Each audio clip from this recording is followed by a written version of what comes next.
অবশ্যই যদি আমরা আসলে বাংলাদেশ ছোট্ট দেশ এবং জনসংখ্যার দিক থেকে অনেক বেশি সমস্যা, অনেক সমস্যা।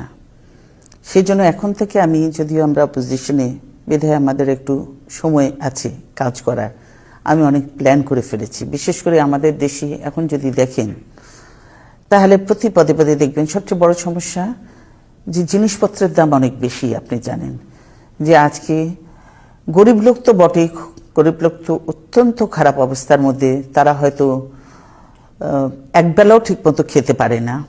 মধ্যবিত্তরা ক্ষতিগ্রস্ত, নিম্ন মধ্যবিত্তরা ক্ষতিগ্রস্ত, এমনকি আপার ক্লাসকেও এখন ক্ষতি করছে। সেই আমাদেরকে চিন্তা করতে হবে যে দ্রব্যমূল্যের দাম কমানোর জন্য। আমি আওয়ামী লীগের সরকারের মতো বা আওয়ামী লীগ দলের মতো মিথ্যা আশ্বাস দিতে চাই না, আমার সেই অভ্যাসটা নেই, আমি পারি না। আমরা যা পারবো সেটাই বলবো।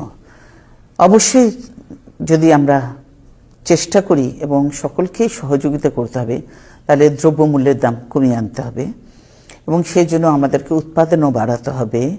সেই উৎপাদন বাড়াতে হবে, দ্রব্যমূল্যের দাম কমাতে হবে, জনগণের ক্রয় ক্ষমতার মধ্যে নিয়ে আসতে হবে। এর থেকে আরেকটা জিনিস, কর্মসংস্থান সৃষ্টি করতে হবে, ব্যাপক কর্মসংস্থান সৃষ্টি করতে হবে। শহরমুখী নয় শুধু, আমি মনে করি যে এখন আমাদেরকে নিয়ে যেতে হবে গ্রামমুখী উন্নয়নের প্রকল্প নিয়ে যেতে হবে, ছোট ছোট প্রকল্প সেখানে করে এবং মানুষকে চেষ্টা করবে তাদেরকে সেখানে সব সুযোগ সুবিধা দেওয়া, যাতে মানুষ সেখানে শহরে না আসে, রাজধানীতে না আসে, তারা সেখানে গ্রামে থাকে এবং গ্রামে থেকে তারা সেই কাজগুলি করে। এবং কৃষক, যেমন যে কৃষক উৎপাদন করছে সেই কৃষককে আমার দেখতে হবে যে উৎপাদন করছে সেই উৎপাদনের খরচটা যাতে তার উঠে একটু প্রফিট থাকে। তাকে তো খেতে হবে, তাকে কিনে খেতে হবে, সে বিক্রি করবে, আবার তাকে অন্য জিনিস করতে হবে, পরিবার চালাতে হবে।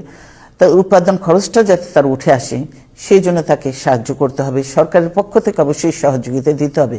আমাদের মতো গরিব দেশে যদি সরকার সহযোগিতা না করে তাহলে কিন্তু তারা সেভাবে, হয়তো যারা ধনী কৃষক আছে তারা পারবে, কিন্তু আমাদের দেশে বেশিরভাগই কৃষক হলো যে দরিদ্র কৃষক, তাদেরকে সহযোগিতা দিতে হবে, সুলভ মূল্যে জিনিসগুলি পায় সে ব্যবস্থা করতে হবে।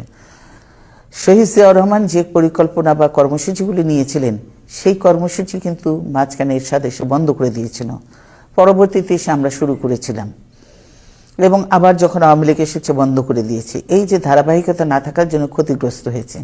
তারপর আমরা ওর মধ্যে দিয়ে যে আওয়ামী লীগ ক্ষমতায় থেকে 172 দিন হরতাল করেছে আমাদের সরকারের এগেনস্টে, তার মধ্যে দিয়েও আমরা কাজ করে গেছি। এই 2001 থেকে 2006 পর্যন্ত আমরা কাজ করেছি এবং 40 বছর